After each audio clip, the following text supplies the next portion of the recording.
Hi ఎలా ఉన్నారు అందరూ? బాగున్నారు కదా? నేను కూడా చాలా చాలా చాలా బాగున్నాను కదా. అమ్మ వాళ్ళ ఇంటికి వచ్చాను కదా. ఇంటికి వచ్చామంటే చక్కగా కూర్చున్న దగ్గరికి అన్నం వేసి ఇచ్చే అమ్మ, నీళ్ళు తీసుకొచ్చే పిన్ని, ఇలా ఉంటుందన్నమాట మన రాజభోగం ఇక్కడ. ఏమంటారు?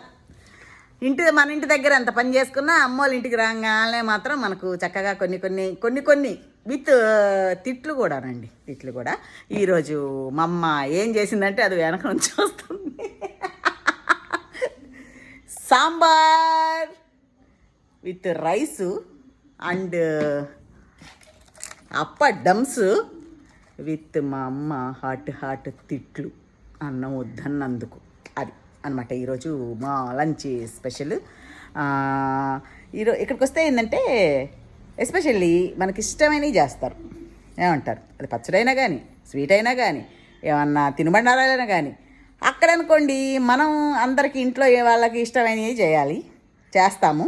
ఇక్కడ ఏంటంటే పాప మా పిల్లకి ఇది ఇష్టం కదా, పాప మీ పిల్లకి ఇది ఇష్టం కదా అని చెప్పి అలా చేసిస్తారనమాట. సో ఈరోజు శనివారం కాబట్టి మా అమ్మ చక్కగా అన్ని కూర ముక్కలు వేసేసి సాంబార్ చేసేసింది. ఎందుకు మా సాంబార్ చేసావు ఈరోజు? సాంబార్ ఎందుకు చేసావు ఈరోజు? శనివారం కదా. సరే పో, క్షమించేసా పో నిన్ను. అదనమాట. ఇంతకీ మీ లంచ్ ఏంటి?